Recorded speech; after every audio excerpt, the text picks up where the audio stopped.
नमस्कार श्रोतेहो, श्रीराम समर्थ। आज आपण श्री हरिविजय ग्रंथाच्या 23व्या अध्यायाला सुरुवात करत आहोत। हा रुक्मिणी स्वयंवराचा अध्याय आहे, सुंदर अध्याय आहे।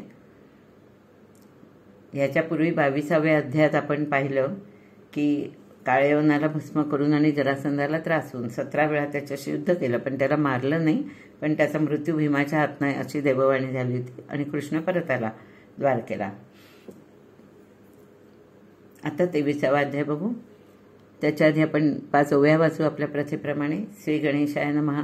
जय जय जगद्वंद्या वेदसारा अखिलाद्वया विश्वंभरा करुणा सिंधू परमोधारा यादवेंद्रा जगद्गुरु कंदर्प दहन हृदय रत्ना चतुरास्य जनका मनरंजना अपार माया शममोचना निरंजना निर्विकारा तू दानव कानन वैश्वानर की साधु हृदयारविंद भ्रमर की अज्ञानतमनाशक मित्र की आनंद क्षेत्र पिकले दे संसार गजदमन मृगेंद्र भक्त मन चकोर सुधाकर दुःख पर्वत भंजन वज्रधर यादव कुळी अवतरला देवाधिदेवात्माराम अनंत ब्रह्मांड फलांकित ध्रुम परात्पर अजित अनाम मेघश्याम सगुण तू।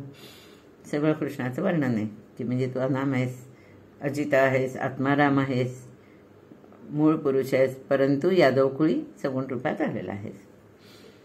आता इथे विदर्भ देशाचा राजा भीमक म्हणून असतो।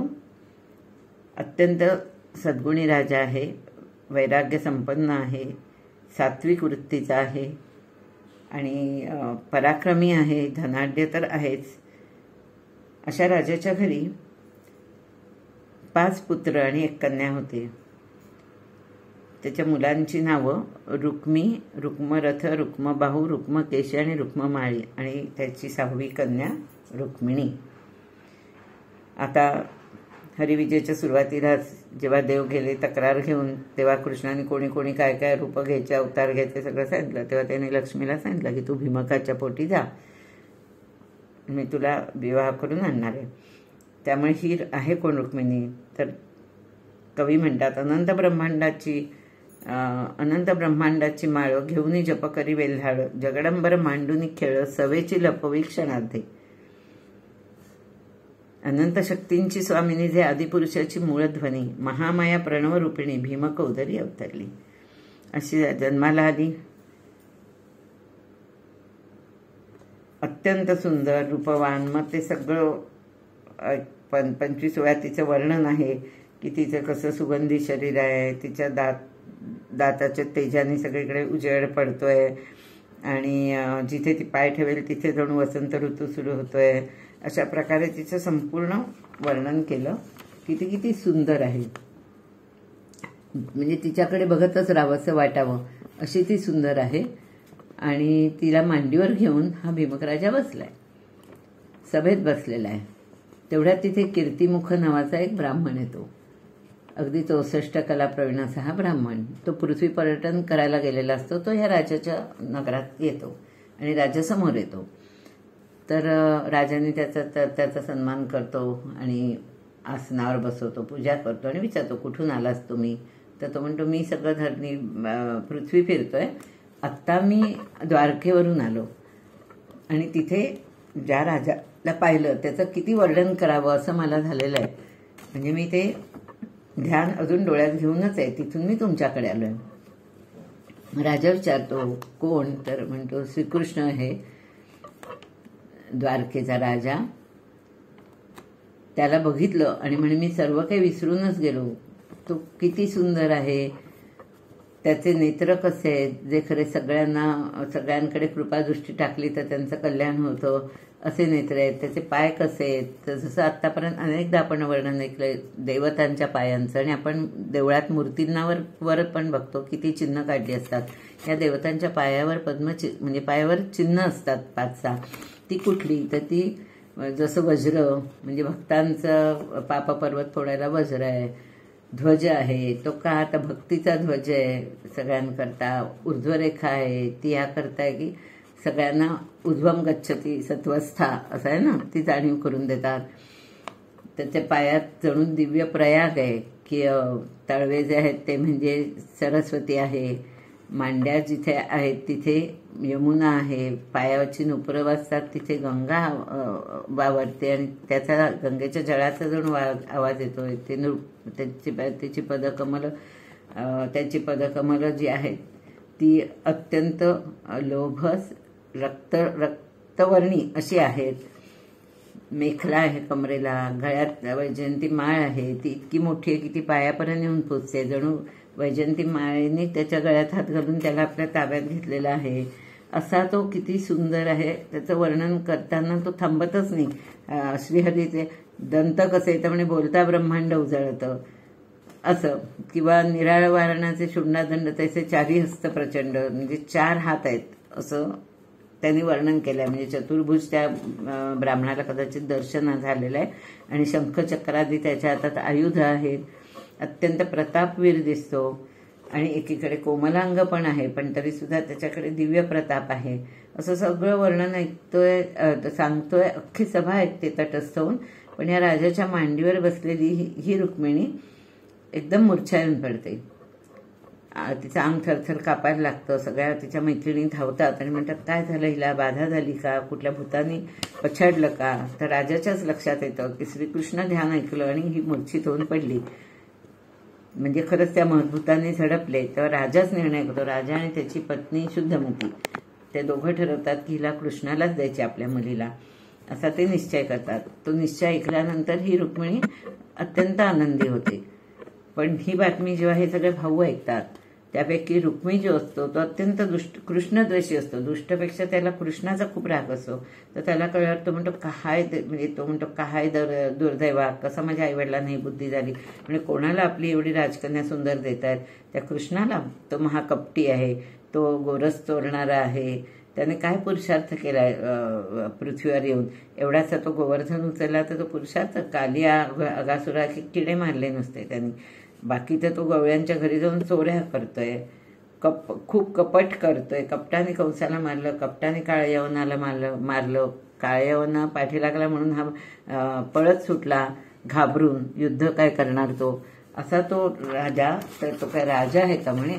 त्याला ना गोत्र, ना नाम, ना रूप, ना सिंहासन, ना छत्र, अशाला कसं आपली बहीण द्यायची. मी तर अजिबात ऐकणार नाही असं तो म्हणतो. आणि तो ठरवूनच टाकतो की काही असू दे, मला एवढंच माहिती आहे की हिच्याशी लग्न झालं तर मी आम्ही सगळे भावंड असून मेल्यासारखेच आहोत. आम्हाला तर आमची मिशी छाटून टाकायला लागेल. मी देणार तर हिला शिशुपाळालाच देणार, असा तो निश्चय करतो. बरं, नुसताच निश्चय करून राहत नाही, तर तो लगेच लग्नाचं ठरवून शिशुपाळाच्या राज्यात आमंत्रण पण पाठवतो, मूळ पाठवतो. हे सगळं आता रुक्मिणीच्या कानावर येतं आणि तिला इतकी धडकी भरते, तिला खूप चिंता लागते. आता कसं काय मला हरिप्राप्ती होणार. ती आपल्या सगळ्या सख्यांना म्हणते की आता मी कसं मिळवू कृष्णाला. हा तर आता उठलाय आणि ताबडतोब लग्न करायचं ठरवतो ना. मग तिथे पण एक सुदैव नावाचा ब्राह्मण असतो. त्याला ही रुक्मिणी बोलवून घेते आणि त्याला सांगते की तू सात्विक ब्राह्मण आहेस. मी तुझे पाय धरून सांगते की तू आत्ताच्या आत्ता द्वारकेला जा आणि कृष्णाला घेऊन ये. तू जर कृष्णाला आणलंस तर मी अगदी माझं आयुष्य तुझ्यावरून ओवाळून टाकेन. मी तुझी उत्तीर्ण होईन, उतराई होईन. रडू येत आहे, अक्षरशः डोळ्यातून पाणी येत आहे आणि अगदी काकूळ ठेवून ती त्या ब्राह्मणाला निवेदन करते. ब्राह्मण तिला म्हणतो की मी जरूर जाऊन कृष्णाला घेऊन येईन, पण काय कारण सांगू, कशा करता बोलावलं सांगू. तेव्हा तू काहीतरी लिखित पत्र दे, जे तू तुझ्याबरोबर माझ्याबरोबर मी घेऊन जाईन. असं म्हटल्याबरोबर ती म्हणाली हो लगेच देते. आणि मग तिने म्हणे मग घेतल्या हाटक रसपात्र, पुढे धरिले शुद्ध सत्वापत्र, लेखणी घेऊन विचित्र, सप्तश्लोक लिहिले. तेव्हा ते पत्र गुंडाळून घेऊन ताबडतोब द्विजाला तिने पाठवून दिलं. ती म्हणाली आत्ताच्या आत्ता निघ आणि तिकडे जा, आणि कसा जाशील तर एकतर रात्रीचा प्रवास कर, दिवसा जाऊ नकोस, सकाळ उजाडेपर्यंत कृष्णाकडे पोचला पाहिजेस, म्हणून त्याला पाठवून देते. सकाळ व्हायला लागते, तोवर खरंच द्वारकापूर जवळ दिसायला लागतं, द्वारका नगरी. आणि द्वारका नगरीचं मग वर्णन केलेलं आहे काही ओव्या. किती सुंदर आहे, सगळ्या फळाफुलांनी बहरलेले म्हणजे वृक्ष आहेत तिथे. शिवाय देवदार, मलायवर सारखे वृक्ष आहेत, चंपक आहे. म्हणजे शहर इतकं सुंदर वसवलेलं आहे. जिकडे तिकडे लोक जे दिसतात ते सत्शील आहेत, पुराण कीर्तन करतात, अग्निहोत्र करतायत, पठण करतायत, पातंजल शिकतायत. अख्ख्या द्वारका नगरीत आधी व्याधी मृत्यू दरिद्र ह्यापैकी काहीच शिल्लक नाही आहे, सगळा आनंदी आनंद आहे. असं सगळं ते नगर बघत बघत बघत, आणि बघतो तर अनेक घरांमध्ये सुद्धा घरोघरी रामायण भारतातली चित्र सगळीकडे भिंतीवर कोरलेली आहेत, लावलेली आहेत. हे सगळं बघताना अत्यंत प्रसन्न चित्त होऊन तो सुदैव ब्राह्मण कृष्णाकडे येऊन पोचतो. कृष्णाकडे येतो. कृष्ण त्याचं स्वागत करतो, षोडशोपचारे पूजा करतो, त्याला उच्चासनावर बसवतो आणि विचारतो की कुठल्या गावाकडून आलात तुम्ही ब्राह्मण, काय काम घेऊन आलात, असं प्रश्न कृष्ण विचारतो. पण हा त्या कृष्णाकडे जो त्याचं ते रूप बघत बसतो तो सगळा भानच विसरतो की मी काय कशा करता आलोय म्हणून. काही काळाकरता त्याला सगळ्याचं विस्मरण होतं. पण कृष्णाने प्रेमाने विचारल्यावर कवी म्हणतात, देखोनिया मनमोहन कार्य आठवा विसरे ब्राह्मण, मग पद्माक्षीचे पत्र काढून पद्मनाभा हाती देत, म्हणे विदर्भ राजकन्यका तिने दिधली हे पत्रिका, तुम्हा वाचून यदू नायका न वरी अनिका सर्वथाई. ह्या ब्रह्मांड मंडपा माझारी ऐसी तुझी नाही सुंदरी, ते अनन्य शरण तुझं मुरारी, वाचिता पत्रिका कळलं. मी आता तिलाही बघून आलोय, ती अत्यंत अनन्यसाधारण अशी सुंदर आहे, तुझ्याकरता योग्य आहे कृष्णा. तिने तुला पत्र दिलाय, तू सोडून तिला कोणाशी लग्न करायचं नाही. तरी हे पत्र वाच, सप्तश्लोकी पत्र. सप्तश्लोकात पत्र लिहिलंय आणि कवी म्हणतात की सप्तश्लोकी लिहिले पत्र जे ऐकता उद्धरती सप्तगोत्र, स्वयंवाची स्मरारी मित्र तोची साचारा एकी दे. तेव्हा कृष्णाने ते 7ही श्लोक वाचले आणि ते पत्र ऐकून पुढे त्याने काही निर्णय घेतला. ते 7 श्लोक महत्वाचे जे आहेत. तर पहिला श्लोक होता त्यातला की श्रुत्वा गुणान भुवन सुंदर शृण्वंतान ते निर्विश्य कर्णविवरै हरतोंग तापम रूपम दृश्याम दृशिमता मखिलार्थ लाभम त्वय्यच्युता विशति चित्तमपत्रम मे.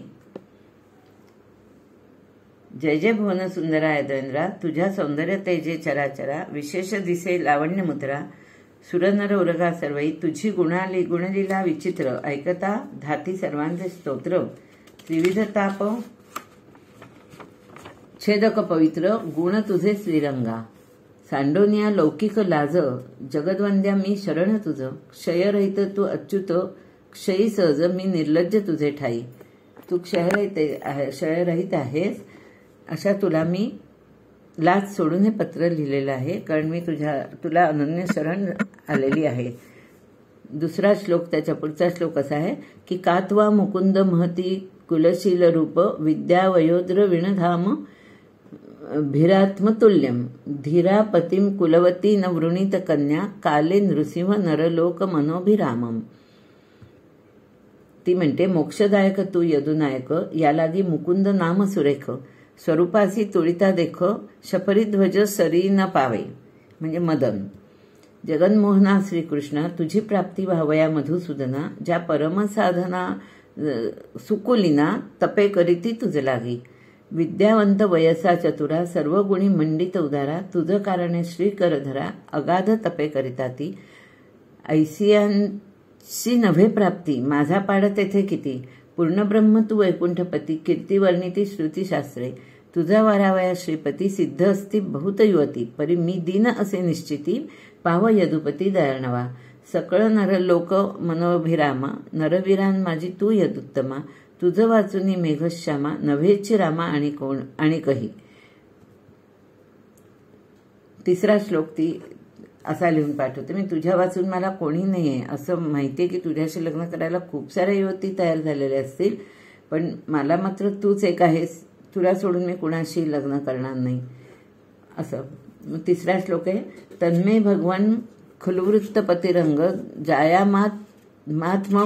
जायामात्मर्पितश्च भवतोत्र विभो विदेही, महावीरभागमभिमर्शतुच्चैद्य आराध गोमायु वन मृगपतेर्बलिमं भुजाक्ष. अख्खा मोठा शब्द आहे. त्याचा अर्थ असा आहे म्हणे की तू परात्पर निर्विकारी आहेस, उपाधिरहित आहेस, पण मी कायावाच्या मनाने तुझी झालेली आहे, तुझी पत्नी मानत आहे स्वतःला, माझी एकच विनंती आहे की तू मला जर उपेक्षीलस तर तुझीच अपकीर्ती होईल, तुलाच लोक हसतील. तू तर लोकांचं म्हणजे चक्रवारण म्हणजे त्यांच्यावर आलेलं संकट वारण करणारा असा तू आहेस. तू जर आणि तुझ्या पुढ्यात जर दमघोष नंदन म्हणजे शिशुपाळ हा मला घेऊन पळू पाहत आहे, अशा वेळेला तुझ्यासारख्या प्रताप दिनकराकडे मी प्रार्थना करते की तू त्वरित धावून ये आणि मला मदत कर. त्याच्या पुढचा श्लोक आहे 4 की पुरतेष्ट दत्त नियम व्रत देव विप्र गुरुर्वचनादि भिरलम भगवान परेशः आराधितो यदि गदा ग्रज एत्य पाणीन गृह्णातु मे दुमघोष सुता दयोन्ये. म्हणजे पूर्वीचे असलेलं सुकर्म, याग, दान, व्रत, धर्म, देवब्रह्म पूजा असं माझ्याकडनं जर काही घडलं असेल, सद्गुरु पूजन झालं असेल, मी कधी जन्मजन्मांतरी केलं असेल, गाय, जमीन, रत्न अशा प्रकारचे अनेक दाने जर मी दिली असतील, तसंच तलाव, विहिरी, उद्यानं, पुष्पवटिका अशा सगळ्या म्हणजे कृष्ण किंवा परमेश्वराच्या सेवा म्हणून व्रत जर केलेली असतील, घडली असतील, भगवत भजन घडलं असेल, माझ्या गाठी काही असं महत्पुण्य असेल, तरी काही करून हे गदाग्रजा तू माझा हात नक्की येऊन धरशील.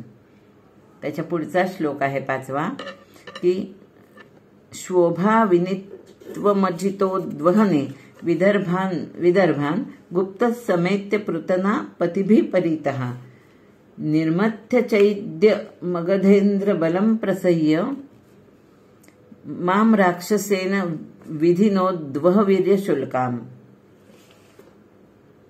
हा 5वा श्लोक आहे. त्याचा अर्थ श्रीधर कवी सांगतात की ती म्हणते कमलनाभा कमलापती सत्वर येईजे रातोराती गभस्ती नुगवता यदुपती कौंडिण्य पुरा येईजे घेऊनी परमार्थ संपत्ती ज्ञानी प्रपंच दळ रगडती तैसे यादव भारेसी जगतपती चैद्य मागध त्रासीजे. म्हणजे हे सगळे राक्षस दैत्य आणि मगधाचा राजा म्हणजे जरासंध ह्या सगळ्यांना तू येऊन इथे त्रासीजे म्हणजे त्यांच्यावर हल्ला कर. गुप्त रूपे घेऊन पृतना म्हणजे फौज, गुप्त रूपाने तुझी सगळी फौज घेऊन सत्वर ये आणि राक्षस विधी करून तू माझ्याशी लग्न करून मला घेऊन जा. असा हा 5वा श्लोक आहे वर्णन केलेला. कारण का ती म्हणते यथाविधी लग्न लावता येणार नाही, वेळ असणार नाही, त्यामुळे राक्षस विधीने तू माझ्याशी लग्न कर आणि हे त्रिभुवननायका वैकुंठनाथा धावत सत्वर येऊन तू मला इथनं घेऊन जा. 6वा श्लोक आहे. 6वा श्लोक आहे अंतःपुरांतर चरिमनि निहत्य बंधुस्त्वा मुद्वहे कथमति प्रवदाम्युपायम पूर्वेद्युरस्ति महती कुलदेवी यात्रा यस्यान बहिर नववधूर गिरिजामुपेया. मग ती त्याला एक हिंट देते ह्या श्लोकात. ती काय म्हणते की तू अससील निज मंदिरी मी कैसा येऊ तेथवरी तुझे दुष्ट बंधू दळभारी सिद्ध होतील झुंजावया. असं म्हणे तुला वाटत असेल त्यांच्याकरिता संहार तुझं होईल दुःख थोर तरी ऐकावा ऐक विचार जगद्वंद्य यदुपती. म्हणजे तुझ्या मनात म्हणे असं येईल की आता तुझ्या भावांचा मी संहार केला तरी तुला दुःख होईल आणि तुझे सगळे दुष्ट भाऊ तिथे असतील तर मी तुझ्याकडे कसा येऊ असा तुला विचार येईल. म्हणून ती मार्गही सुचवते. ती म्हणते नगराबाहेर अंबिकापुरा आपण यावे श्रीकरधरा. नगराबाहेर अंबिकेचं देऊळ आहे तिथे तुम्ही या. दळभारेसी यादवेंद्रा सिद्ध तेथे असिजे. सगळा दळभार घेऊन सिद्ध असे या तिथे राहा. आमच्यात एक कुळधर्म आहे पुरातन की लग्नाआधी अंबिकेचं पूजन करावं आणि मला एकटीला सोडणार नाहीत माझे भाऊ. माझं वेष्टुनी बंधूजन येतील घेऊन देवालया. होताची अंबिका पूजन अरिविरा ते पराक्रम दाऊन मज सत्वर जावे घेऊन कृपा करून यादवेंद्रा. आणि काय मग त्याला आध्यात्मिक दृष्टांत असा दिला की कामक्रोध मदमत्सर हेही चौघे बंधू साचार. माझे 4 बंधू आहेत जे जणू कामक्रोध मदमत्सर असे आहेत. त्यांच्यापासून सोडवून तुम्ही मला घेऊन जा. मी ह्या भवपुरात वाहत चालले तर तुम्ही आता काही करून ह्यात उडी टाका आणि मला पहिलं तीराला लावा. 7वा श्लोकच आहे यम्यांघ्रिपंकज रज स्नपनन महांतो वांछन्त्यु मा पतिरिवात्म तमोपहत्यै हत्यै यर्ह्यंबुजाक्ष न लभेय भवत्प्रसादम जह्यामसून व्रतकृशान शतजन्मभिस्या. श्लोकाचा अर्थ, हे श्लोक कधीच आयुष्यात न ऐकलेले, वाचलेले, म्हणून वाचताना मला अडखळायला होत आहे. क्षमस्व, सगळ्यांची क्षमा मागते. हा 7वा श्लोक आहे शेवटचा. तुझ्या अंध्री पंकजीचे रजक्कण प्राप्त होता होईजे पावन, अपर्णापती तपदारुण याची लागे आचरे. पहावया तुझे चरण नाभिकमळी सरोजासन, सहस्र वर्षे पाहे उतरवून मनी निर्बुजोन वरी आला. ते वेळी नाही देखिले चरण, मग गोकुळी केले वत्सहरण. तुवा तेथे सर्व रूपे धरून अद्भुत महिमा दाविला. अभिमान टाकून ते वेळा जगदवंद्यात तुझं शरण आला. मग तुवा मस्तकी हस्त ठेवला तेणे विधाता. म्हणजे तू ह्या सगळ्यांना वाचवलंस, हे सगळे तुझ्या पायाशी येत आले. तुझ्या त्यांनी परीक्षाही पाहिल्या, ब्रह्मदेव असो, शंकर असो, पण परीक्षा बघूनही त्यांना पुढे कळलं की आपण चुकले आणि ते येऊन तुला शरण आलेले आहेत. असा तू आहेस, तर तुला शरण येणाऱ्याला तू मदत करतोस. तसं मी तुला अत्यंत मनापासून प्रार्थना करते की तू लवकरात लवकर ये आणि माझ्या या सगळ्या भावांना हरवून किंवा त्यांच्याशी गरज पडल्यास तुंबळ युद्ध करून पण तू मला ताबडतोब घेऊन जा. हा सुदेव जो आहे ब्राह्मण, तो कृष्णाला सांगतोय की वाचलं का पत्र वाचताना म्हणे कृष्णाचे नेत्र भरून आले. त्याला तिची भावना कळली की ती किती आपल्याकरता तळमळते. पण सुदैव म्हणतो की आता विचार करायला वेळ नाही, परमेश्वरा ताबडतोब तुम्हाला निघायला हवं.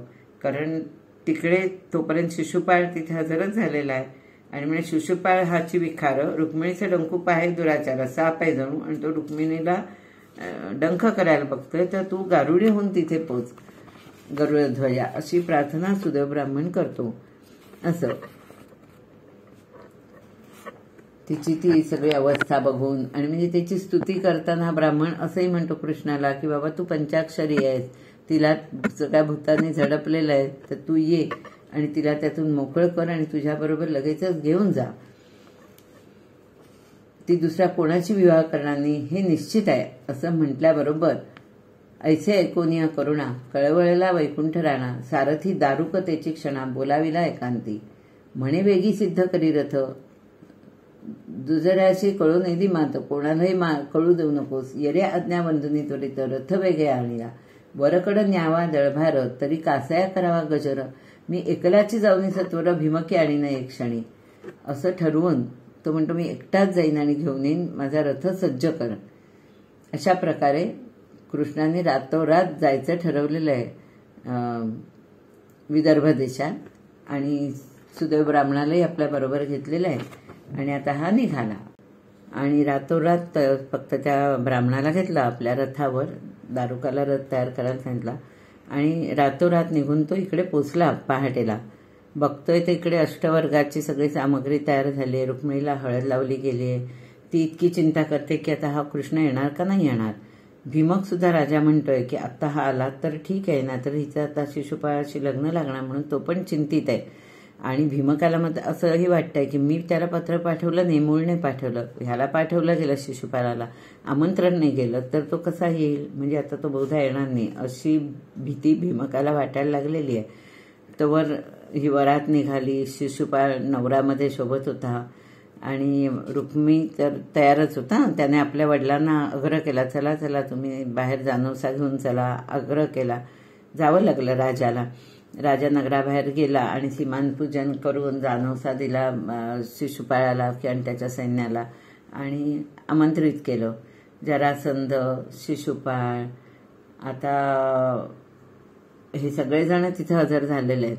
इथे द्वारकेत काय झालं, म्हणजे बळराम, उद्धव, क्रूर यांना जेव्हा कळलं की असं काहीतरी पत्र घेऊन आलं होता ब्राह्मण, कृष्ण लगेच निघालेला आहे रुक्मिणीच्या स्वयंवराकरता, एकटाच गेलाय असं म्हटल्यावर हे लोक म्हणाले हे काही खरं नाही, तिथे एवढे सगळे राक्षस दळ आहे तर आपण बरोबर सोय म्हणून गेलं पाहिजे मागाहून का होईना. त्यामुळे हे सगळे अगदी आपलं चतुरंग दळ सिद्ध करून सगळे पाठोपाठ निघाले आणि तेही येऊन पोचले.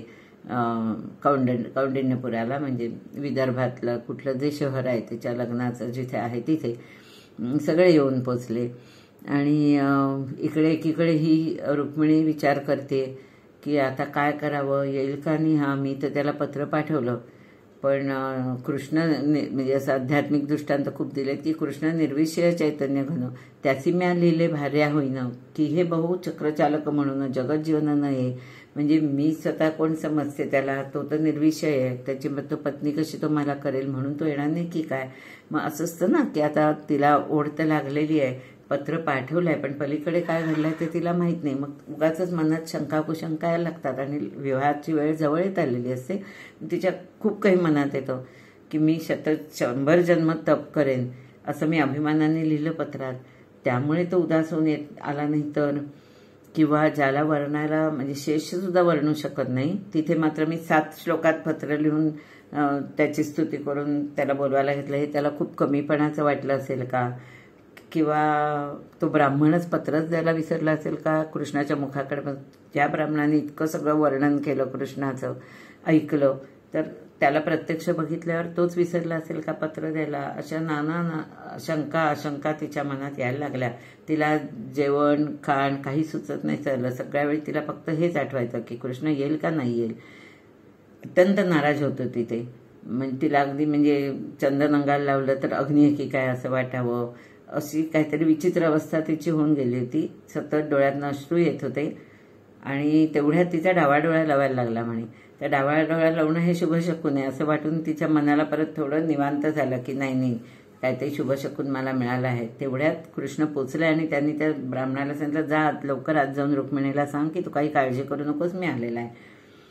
तो धावत येऊन सांगतो तर ही रुक्मिणी त्याच्या पायावरच लोळण घेते आणि तुझं कशी मी उतरावू, माझ्याकडे काहीच नाही तुला द्यायला, इतकं तू मला आनंदाची बातमी आणून दिलेस, माझा जीवच ओवाळून टाकायचा वाटतोय तुझ्यावरून, असं सगळं म्हणून त्याचे घट्ट पाय धरते, त्याचे खूप धन्यवाद मानते. आणि इकडे सुदैव बिचारा, एवढी मोठी ती मूळ माया आणि ती आपला पाय धरते हे म्हटल्यावर तो खूप सद्गत होतो. इकडे राजालाही वृत्त कळतं भीमकाला की कृष्ण आलेला आहे. त्याला उत्साह येतो. शुद्धमती राणी, तिची आई, तिलाही खूप आनंद होतो की चला कृष्ण आलाय.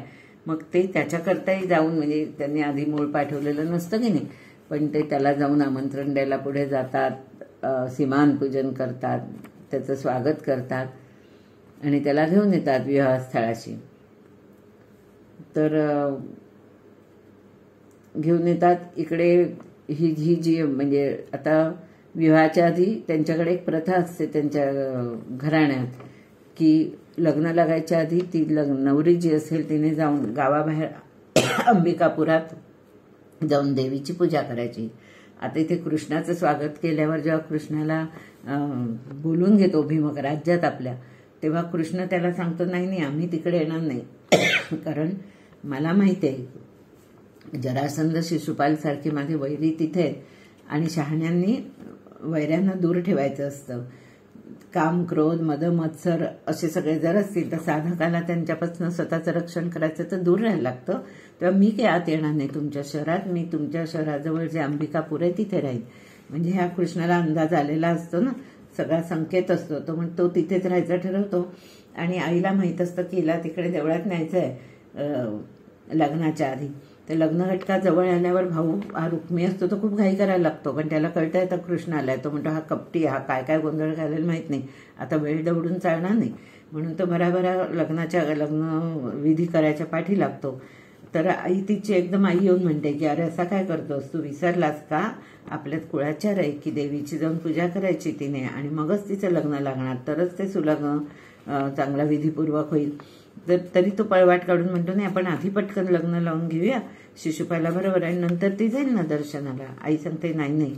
आणि त्याचे वडीलही म्हणतात की अरे तू काय वेडा आहेस की काय, काही तोंडाला येईल ते निरर्थक बडबडतोय, आपला जो कुळाचार आहे तो करायलाच पाहिजे, तुम्ही जा ना बरोबर, तुम्ही एवढे वीर आहात ना भाऊ सगळे, तुम्ही जा बरोबर. मग त्याला ऐकावंच लागतं. आणि मग रुक्मिणी आणि तिच्या भोवती हे सगळे 5 भाऊ, आणि नुसते 5 भाऊ नाही, प्रचंड मोठं सैन्य तिला चारी बाजूने रक्षण करणारं असं घेऊन ती एकदाची त्या अंबेच्या देवालयात येऊन पोचते.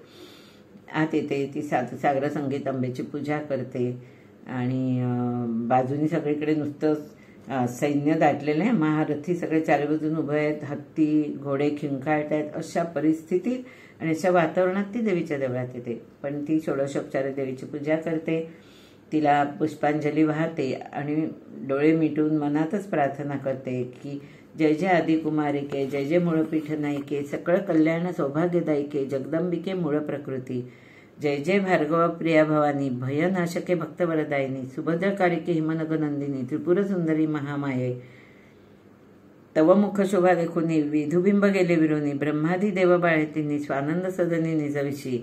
अशी तू आहेस. तिची स्तुती करून ती तिला म्हणते की तू आता काही करून ये आणि मला लवकरात लवकर कृष्णाला मिळवून दे. मिळवणी पंचभूतांचा मेळ, तुवा रचिला ब्रह्मांड गोळ, इच्छा परतता तत्काळ शने निर्मूळ करीसे, अंबे हेची मागते तुझे प्रति, मज सत्वर वरुदे श्रीपती, निलोत्पल मला अवचिती अंबेने हाती दिली. हे ती इतकी कळकळून प्रार्थना करताना देवीने निळ्या फुलांची माळ तिच्या हातात दिली आणि तिला सांगितलं जा ही घे, आणि तत्क्षणी कृष्णाला वर. आईची ही म्हणजे प्रत्यक्ष प्रकट होऊन दिलेली माळ हा प्रसाद समजून रुक्मिणी तिच्या पायावर मस्तक ठेवते आणि ताबडतोब देवळाबाहेर पडायला येते आणि देवळाला प्रदक्षिणा घालायला बघते. देवळाला प्रदक्षिणा घालते आणि आजूबाजूला बघत असते की काय दिसतंय, वातावरण काय आहे, इथे कोण कोण आहे. तर तिला सगळे दिसतात, हे दैत्य लोक जे आहेत ते शस्त्रास्त्र घेऊन उभे असलेले, आणि दूर दूर कुठेतरी कृष्णाचा रथही दिसतो. कृष्ण काय करतो, हा तर काय माया त्याच्या ताब्यातच असते ना, हरिमाया ती सगळ्यांवर घालतो. त्यामुळे सगळं जे सैन्य असतं ते जमिनीवर मूर्छा येऊन पडतं, सगळ्यांना जणू निद्रा लागते. आणि तत्क्षणी ही रुक्मिणी त्याच्याजवळ येते, त्याला माळ घालते, हा लगेच तिला उचलून आपल्या रथात घेतो आणि रथ निघतो तुफान वेगाने द्वारकेकडे. अत्यंत आनंदाने पण घाबरलेली अशी रुक्मिणी त्याच्या गळ्यात माळ घालून त्याच्या पायावर मस्तक ठेवून त्याला सांगते की मी तुला वरलेलं आहे. देवगुरूंनी मंगलाष्टक म्हटली म्हणे, आणि तिचं तसंच तिने जे म्हटलं होतं ना की विधिवत तुझं आपलं माझं लग्न होणार नाही आहे, आपलं लग्न होणार नाही आहे, पण तू मला ये आणि वरून जा म्हणून, म्हणजे राक्षस विवाह म्हणतात तसा करून. देवांना तर सगळा खूप आनंद झालेला आहे की हे घडलं आणि ते लग्न लावलं. स्वतः ब्रह्मदेव म्हणे प्रकट झाले, त्यांनी लग्न लावलं आणि कृष्ण रुक्मिणीला घेऊन द्वारकेकडे पळाला. इथेच हा अध्याय संपतो. पण तो द्वारकेकडे पळाल्यावर इकडे काय हाकार उडतो ते आपल्याला पुढच्या अध्यायात बघायचं आहे. हरिविजय ग्रंथ थोर मंगलदायक रुक्मिणी स्वयंवर, तो हा 23वा अध्याय सुंदर सर्व शुभकारक. श्रोती पुढे ऐकावे सावधान, यादव मागधा होईल युद्ध कंदन. खूप मोठं युद्ध होणार आहे पुढच्या अध्यायामध्ये, ते तुम्ही सावध होऊन ऐका. पण जे रुक्मिणी स्वयंवर वाचतात त्यांची सगळी संकट व्यथा हरते, त्रिकाळ पडता बहुपुण्य प्राप्त होते असं श्रीधर कवींनी सांगितलं. आणि अर्थातच ग्रंथाच्या शेवटी प्रथेप्रमाणे ते म्हणतात इति श्री हरिविजय ग्रंथ संमत हरिवंश भागवत प्रेमळ परिसोत भाविक भक्त त्रयोन्विशती तमाध्याय गोडहा. श्रीकृष्णार्पणमस्तु. ओव्या 279. शुभम भवतु, शुभम भवतु, शुभम भवतु. जय जय रघुवीर समर्थ.